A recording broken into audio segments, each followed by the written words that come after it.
15 mots que vous devriez commencer à utiliser pour paraître plus élégant. Employez ces termes pour enrichir votre vocabulaire. Avez-vous déjà entendu quelqu'un s'exprimer et penser « Wow, ils paraissent si raffinés et sophistiqués ». Le secret réside fréquemment dans la sélection des mots. Votre sélection de mots détermine l'impression que vous laisserez aux personnes qui vous écoutent. Elle détermine à quel point elles vous écouteront attentivement, donc cela établit le ton de la conversation. Ayez un effet durable sur la formation de votre personnalité que vous pourriez ne pas réaliser. Maintenant, par exemple, je dis « je préférerais prendre un café plutôt qu'un thé » au lieu de dire « je prendrai un café, pas de thé ». Un petit changement mais un monde de différence. Vous comprenez mon point de vue, n'est-ce pas? Je préférerais prendre un café plutôt qu'un thé. Cela sonne élégant. Quelle est la différence? Juste un petit « plutôt ». Et ce sont ces petits mots que je vais vous enseigner et vous allez élever votre niveau de...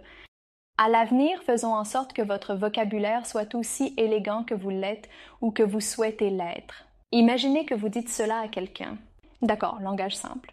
Je suis tellement excitée. Je vais enfin voir un film avec elle. Et si je faisais quelques petits changements ici et là? Et vous paraissez plus élégant? Laissez-moi vous montrer comment. Je suis absolument ravie d'avoir enfin le plaisir de voir un film avec elle. C'est simple, mais il y a une différence. Encore un autre exemple. Je suis vraiment heureux de passer le week-end avec ma famille. Maintenant, dites-le élégamment avec moi. Je suis vraiment enchantée de passer le week-end avec ma famille. Donc, de simples changements. Vous verrez les significations des mots dans un petit encadré quelque part ici. D'accord, alors qu'attendons-nous? Plongeons dans le sujet. Commençons par la chose la plus basique, les mots de courtoisie. Ils vous rendent plus élégant. La courtoisie ne se démodera jamais. Parfois, il arrive qu'à la recherche de quelque chose d'exquis, nous perdions ce qui nous a été donné gratuitement étant enfants. Souvenez-vous de la façon dont on vous a appris à utiliser des mots polis. Ce sont donc un groupe de mots polis que nous négligeons souvent d'utiliser dans notre vie quotidienne. Mais ils ont un impact plus grand que vous ne l'imaginez. Des mots simples comme « s'il vous plaît »,« merci » ou « pardon ». Excusez-moi, puis-je? Ces mots montrent de bonnes manières et de l'élégance. Alors recommencez à les utiliser si vous ne le faites pas souvent. Une fois que vous commencez à les utiliser régulièrement, ils deviennent une partie de votre vocabulaire. Que vous parliez à votre femme de ménage ou à votre patron, ces mots deviennent naturels. Alors commencez à les intégrer dans votre vocabulaire quotidien. Voici comment je les utiliserai. Pourriez-vous me passer le sel, s'il vous plaît? Merci pour votre aide aujourd'hui. Pourrais-je emprunter votre stylo pour un moment? Avec tout le respect que je vous dois, je souhaiterais proposer une autre suggestion. D'accord? Voici juste quelques exemples. Passons au mot numéro 2, qui est un mot vraiment excellent. Poser. Plutôt que d'utiliser calme ou composé, vous pourriez opter pour poser. C'est plus puissant et cela sonne bien plus élégant. Poser signifie avoir une manière composée, équilibrée et assurée en termes simples. Aussi cool qu'un concombre, pas cucumber? Concombre. D'accord, donc c'est cela, être posé pour vous, au lieu d'utiliser cool ou calme, composé, bien que composé soit aussi un bon mot, mais posé est un cran au-dessus. Maintenant, laissez-moi vous donner quelques exemples. Au lieu de dire qu'elle est restée calme pendant l'entretien, vous pourriez dire qu'elle est restée posée pendant l'entretien. Madame Denis reste posée lors des matchs sous haute pression. Vira Kohli était posée et concentrée pendant la Coupe du Monde. Vous comprenez parfaitement. Très bien, passons au mot suivant qui est éthéré. Éthéré, pas simplement éthéré, mais véritablement éthéré. Cela signifie extrêmement délicat et léger d'une manière qui semble presque irréelle. Il possède une qualité magique. Donc, quelque chose qui est très délicat et a une qualité magique en elle, c'est là que vous utilisez éthéré. Voici quelques exemples. Les rôles romantiques de Shah Rukh Khan lui confèrent un charme éthéré que les fans ont adoré pendant des décennies. Les performances de danse de Madhuri Dixit possèdent une grâce véritablement éthérée. La voix d'A.R. Rahman porte une qualité véritablement éthérée dans ses chansons. Passons au mot suivant. Maintenant, ce mot est en réalité l'un de mes préférés sur cette liste, sagace. Au lieu d'utiliser le mot sage, vous pourriez opter pour sagace. Cela signifie avoir ou montrer un excellent jugement et une compréhension approfondie, quelqu'un qui a un jugement avisé, quelqu'un qui juge bien ou comprend profondément. Cette personne peut être qualifiée de sagace. Ce Ratan Tata est connu pour son leadership sagace, dans la construction d'une marque mondiale de confiance. Le docteur APJ Abdul Kalam était un homme sagace. L'Inde a prospéré sous sa direction. Les histoires sagaces de mon grand-père m'ont enseigné des leçons de vie précieuses. Compris? Très bien, passons à nouveau à un très bon mot, débonnaire. Au lieu d'utiliser charmant ou confiant, quelqu'un qui a une personnalité très attrayante semble vraiment charmant, très mignon, confiant. Vous pourriez utiliser débonnaire. Voyez la différence que cela fait? Juste un simple changement et une élévation automatique de votre discours. Ce mot est tellement bon. Commencez à l'utiliser dès aujourd'hui. Cela signifie confiant, élégant et charmant. Passons à James Bond est connu pour sa personnalité élégante. L'hôte élégant a fait en sorte que tout le monde se sente bienvenu à la fête. Il est entré dans la pièce avec un sourire élégant. Son comportement élégant a impressionné les invités au gala. Passons à surréaliste. Je sais que vous avez entendu ce mot, mais que vous l'avez rarement utilisé. C'est maintenant votre chance. Commencez à l'utiliser. Surréaliste signifie onirique. Onirique, quelque chose comme un rêve, bien sûr, c'est utilisé. Bonne façon, d'accord, souvent utilisée pour décrire la beauté et la nature, mais ce n'est pas limité à cela. Vous pourriez l'utiliser autrement aussi. Je vais vous donner des exemples. Voici donc quelques phrases pour vous. Le film Chakra India a des moments surréalistes qui captivent le public. Ensuite, il y a le concert de Coldplay. C'était surréaliste, comme si nous étions dans un autre monde. J'ai en fait assisté au concert de Daljit Dosanjh il y a 2-3 mois. C'était surréaliste, sans aucun doute. J'ai été transportée dans un autre monde.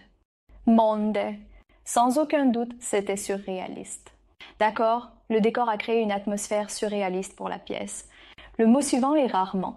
Rarement est utilisé à la place de rarement ou à peine. Donc, au lieu de dire « je fais rarement cela », dites « je fais rarement cela » ou « je mange rarement de la glace ». Dites « je mange rarement de la glace ». En fait, c'est vrai, je devrais en manger plus. Vous pouvez utiliser rarement pour paraître chic. Voici quelques phrases. Je manque rarement une occasion de voyager vers de nouveaux endroits. Rarement voyons-nous un tel talent chez un jeune acteur. Pizza Hut est rarement occupé en semaine. Le prochain mot sur la liste est peut-être un très bon mot.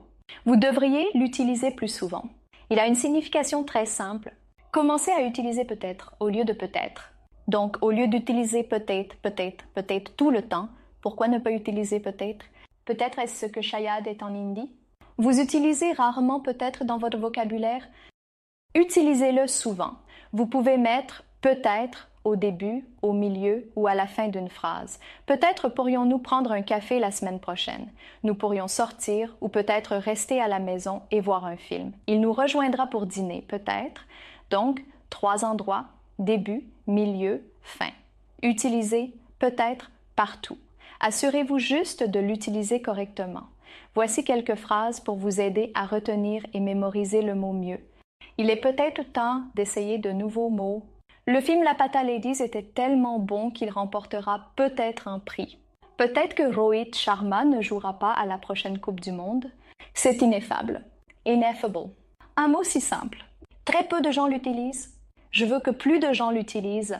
S'il vous plaît, essayez. Ineffable signifie indescriptible dans un bon contexte. Donc, quand vous êtes émerveillé par quelque chose que vous aimez vraiment et que vous êtes sans voix, des mots pour le louer, c'est quand c'est ineffable. Lorsque vous voulez exprimer que vous manquez de mots ou que vous êtes sans voix face à quelque chose, c'est à ce moment-là que c'est ineffable. Phrases. La beauté ineffable du Taj Mahal laisse les visiteurs sans voix. Elle a éprouvé une joie ineffable lorsqu'elle a accompli son rêve. La prestation de Neeraj Chopra était tellement exceptionnelle qu'elle était ineffable. L'instant de la victoire était ineffable pour l'équipe indienne. Souvenez-vous de cet instant de triomphe. Le dernier, si remarquable. Le suivant encore, un mot vraiment excellent. Loquace. Loquace, d'accord? Pas loquace. Loquace. Loquace signifie être extrêmement bavard ou volubile. Il y en a un autre. Un bon mot pour cela, négligent. Regardez simplement négligent. Vous voyez la différence entre ces mots et les mots normaux? Ils sont si riches et savoureux, c'est pourquoi. D'où cette vidéo. D'accord, voici quelques phrases pour vous. Le comédien de stand-up loquace a gardé le public captivé tout au long du spectacle. Ma sœur est connue pour être loquace lors des réunions de famille. La nature loquace de Kapil Sharma fait de lui un excellent conteur. Le perroquet loquace a diverti tout le monde avec. Ensuite, il y a épanouir. Épanouir signifie se développer ou croître pour s'épanouir. Donc, au lieu d'utiliser croître ou développer comme verbe, vous pouvez utiliser épanouir. Bien qu'il soit utilisé en référence aux fleurs, il est également utilisé dans un contexte général.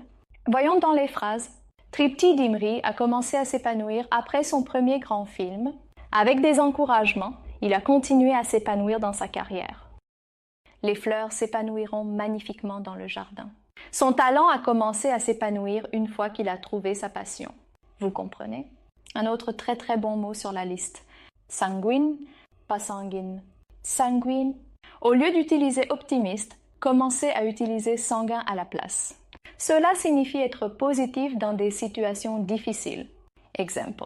L'optimisme sanguin des enseignants ou ma mère est sanguine quant à mon admission à Harvard. Très bien, voici des phrases complètes. Malgré les revers, elle laisse rester optimiste quant à ses objectifs. Son attitude optimiste aide l'équipe à rester motivée. L'entraîneur était optimiste quant à leur chance de gagner. Sa personnalité optimiste illumine la pièce. Le mot suivant est languide et vous devez me dire le nom de la personne à laquelle vous pensez une fois que je vous aurai donné la signification de ce mot. D'accord, commentez ci-dessous au lieu d'utiliser. Faible ou sans énergie? Commencez à utiliser le mot languide. Cela signifie avoir peu ou pas d'énergie ou quelqu'un qui ne veut pas faire d'efforts. D'accord, paresseux. Voici vos phrases. Après le long voyage, il se sentait languide et avait besoin de se reposer. Les après-midi d'été rendaient tout le monde somnolent. Malgré son sentiment de langueur, il est quand même allé à la salle de sport. Il se sentait languide après avoir récupéré de la dengue. Ce n'est pas dengue, c'est dengue. Quoi qu'il en soit, passons au mot suivant, véracité, un mot véritablement formidable. La véracité signifie exactitude, conformité aux faits, ou en termes plus simples, on pourrait dire sincérité. Donc au lieu de dire véracité, vous pourriez dire sincérité, quelque chose comme la véracité de ses paroles, ou remettre en question la véracité des faits. Véracité dans le reportage. Donc, s'il y a de la véracité dans le reportage en journalisme, cela signifie qu'il y a de la sincérité dans le reportage. D'accord, passons maintenant aux phrases. La véracité de ces affirmations a été solidement confirmée par des preuves tangibles. Il est bien connu pour sa grande véracité dans le domaine du journalisme. Le comité a grandement apprécié la véracité du rapport. Le dernier mot de notre liste est méticuleux. Le terme méticuleux signifie démontrer une attention minutieuse aux moindres détails, être extrêmement prudent et particulièrement précis. C'est lorsque vous êtes méticuleux, je vais vous illustrer cela avec des phrases. La créatrice a été méticuleuse dans la conception de sa nouvelle collection. Il tenait des registres méticuleux de l'ensemble de ses finances. Sa planification méticuleuse a conduit à un événement couronné de succès. Le chef était méticuleux quant à la présentation de chaque plat. C'est tout pour aujourd'hui. Merci beaucoup d'avoir regardé jusqu'à la fin. Maintenant, j'ai besoin que vous fassiez une chose pour moi dans les commentaires ci-dessous. Vous devez me dire 3 mots que vous allez commencer à utiliser aujourd'hui parmi la liste des 15 que je vous ai donnés. D'accord, juste 3 mots que vous préférez, que vous aimez le plus, dans les commentaires ci-dessous. D'accord, je vous verrai dans la prochaine vidéo et s'il vous plaît, si cette vidéo vous a aidé, donnez-lui un j'aime. Cela aide vraiment la vidéo comme je vous le dis. C'est très très bénéfique pour la vidéo car ensuite, YouTube le montre à plus de gens. Cela m'aide vraiment. Merci beaucoup. Je vous verrai dans la prochaine vidéo. Prenez soin de vous, de votre santé, de celle de votre famille. Soyez heureux, restez en forme, mangez sainement et à bientôt. Au revoir.